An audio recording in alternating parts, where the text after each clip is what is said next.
Vous écoutez Europe 1, il est 11h30. Le journal de la santé avec Anne Le Gall. À la une de l'actualité, on ne se laverait pas assez les mains à l'hôpital. L'idée d'un comparateur de prix des maisons de retraite déclenche la colère de la profession. Et puis, l'OMS veut lutter contre les sucres cachés dans l'alimentation. À l'hôpital, les soignants négligeraient les règles d'hygiène. C'est ce qu'on peut lire ce matin dans Le Figaro. Le quotidien cite une étude menée sur le personnel de l'hôpital de Marseille. Elle indique que moins d'un soignant sur 5 se lave les mains avant d'entrer en contact avec les malades. Depuis peu, l'hôpital de Marseille envoie donc des SMS de rappel au personnel pour effectivement rappeler les règles d'hygiène. Et effectivement, ça commence à porter ses fruits. Un sondage dresse le portrait du parfait docteur aux yeux des Français. Le médecin idéal dont rêve plus de la moitié des Français doit d'abord être accessible. Il doit proposer des rendez-vous facilement et rapidement. Ensuite, mais ça vient seulement en deuxième position, il doit nous suivre dans la durée. Enfin, nous dit aussi ce sondage OpinionWay pour le syndicat MG France, 63% des Français sont favorables au tiers payant chez le médecin, ce qui les dispenserait donc d'avance de frais. On vous en parlait hier dans le Grand Direct de l'actu. D'ici le mois de mai, un site internet permettra de comparer les tarifs des différentes maisons de retraite. C'est un objectif du gouvernement pour aider les familles à choisir et aussi pour faire baisser les prix à terme avec plus de concurrence et de transparence.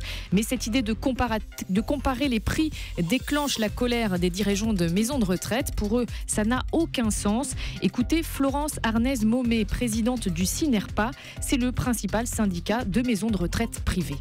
Moi, je suis tombée à la renverse parce que dans les établissements aujourd'hui, il n'y a pas un monoprix. On a plusieurs prix. On a des chambres simples à 20 mètres carrés, à 25 mètres carrés, à 30 mètres carrés. On a des chambres doubles. On a des chambres avec vue, des chambres sans vue. Et on a quand même 4 à 5 tarifs différents en fonction de la superficie de la chambre, en fonction du service et des espaces collectifs. Donc, il n'y aura pas de comparateur de tarifs au mois de mai prochain. Ça, ce sera absolument impossible.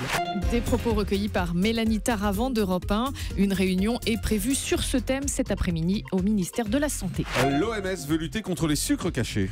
Pour lutter contre l'obésité, contre le diabète et les caries dentaires, l'Organisation mondiale de la santé a réclamé hier la réduction des sucres cachés. Les sucres cachés, c'est quoi ?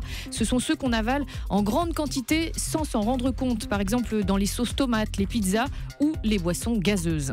McDonald's va arrêter de servir des poulets élevés aux antibiotiques. Oui, pour l'Europe, c'est déjà presque toujours le cas, mais aux États-Unis, c'est nouveau. La chaîne de restauration rapide justifie ce choix par un argument de santé. Il s'agit de protéger l'efficacité des antibiotiques. La chaîne de restauration estime que la consommation de viande aux antibiotiques diminuerait l'effet de ces médicaments chez les clients réguliers.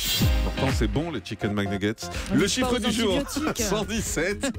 117, c'est le nombre de bougies que souffle aujourd'hui la doyenne de l'humanité, une japonaise qui vit près d'Osaka. Madame Misao Okawa fêtera l'événement accompagnée de son fils aîné, âgé de 92 ans. Et bon. Oui, alors quelle est la recette pour vivre aussi vieux ? Eh bien, je n'en sais rien. Elle dit je n'en sais rien. La seule chose qu'elle dit, c'est que c'est passé très vite. Ouais. Elle est quand même née en 1898. Ça fait rêver. Merci beaucoup.